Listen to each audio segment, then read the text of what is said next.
আমি আগামীকাল না আলু। আপনারা জানেন যে গতকাল আমাদের সহযোদ্ধা শরীফ ওসমান হাদি শাহাদাত বরণ করেছেন।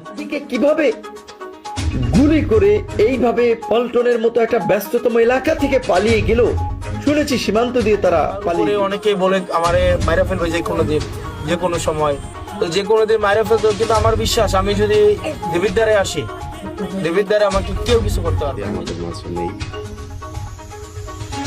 এটা আসলে আজকের খবর না। যখন প্রথম আসসালামু আলাইকুম।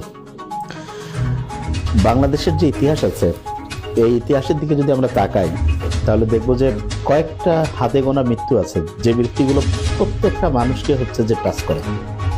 এবং আমার মনে হয় এই মৃত্যুগুলোর মধ্যে সবচেয়ে উপরের দিকে থাকবে আজকে যে ওসমান হাদির যে মৃত্যুটা ঘটেছে সেটা। আমি আজকে একাত্মতা ঘোষণা করছি এই কারণে আমি আমার সন্তানের হত্যার বিচার বলেছিল যে আমাকে যে কেউ গুলি করে মেরেও ফেলে তার বিচার তোমরা করো।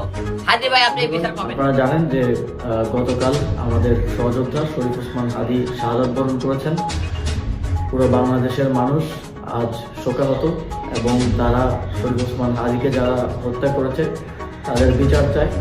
আমরাও এই বিচার চাই এবং আমরা ইতিমধ্যেই দাবি করেছি যত দ্রুত সম্ভব শরীফ ওসমান হাদিকে যারা গুলি করে হত্যা করেছে তাদেরকে বাংলাদেশের কাছে হস্তান্তর করতে হবে এবং তাদের বিচার নিশ্চিত করতে হবে এবং এই ধরনের ঘটনা যেন আর কখনোই না ঘটে সেটা সরকারকে অবশ্যই নিশ্চিত করতে হবে।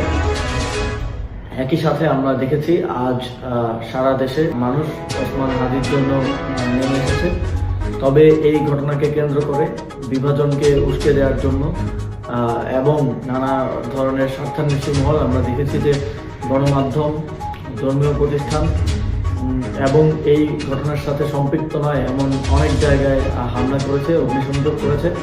আমরা স্পষ্টভাবেই এর বিরুদ্ধে আমাদের অবস্থান ব্যক্ত করেছি এবং আমরা শঙ্কা করছি যে এই ঘটনাকে এবং এই আন্দোলনকে বিতর্কিত করার জন্য, প্রশ্নবিদ্ধ করার জন্য, জুলাই গণঅভ্যুত্থানকে ব্যর্থ প্রমাণের জন্য আজও বিভিন্ন স্থানে হামলা এবং বিভিন্ন স্থানে ভ্যান্ডালিজম করার এক ধরনের পরিকল্পনা রয়েছে। আমি বাংলাদেশের জনগণকে আহ্বান জানাতে চাই, আমাদের দেশের সম্পদ রক্ষা করার দায়িত্ব আমাদের এবং কোনো ধরনের সেন্সিটিভ প্রতিষ্ঠান, ধর্মীয় প্রতিষ্ঠান এবং সংবাদ মাধ্যম, ব্যবসায়িক প্রতিষ্ঠানের যেন কোনো ধরনের ক্ষতি না হয় সেটা নিশ্চিত করা আমাদের দায়িত্ব। আগামীকাল এ ধরনের সকল প্রতিষ্ঠানকে নিরাপত্তা দেওয়ার জন্য সবাই সতর্ক থাকবেন এবং অবশ্যই সতর্ক থাকবেন যেন আমার প্রতিবাদ মিছিল, ন্যায় বিচার চাওয়ার জন্য যে মিছিল, সেই মিছিলকে কেউ ভিন্ন দিকে ডাইভার্ট করতে না পারে, সেই মিছিল থেকে কেউ কোনো ধরনের অনাকাঙ্ক্ষিত পরিস্থিতি সৃষ্টি করতে না পারে।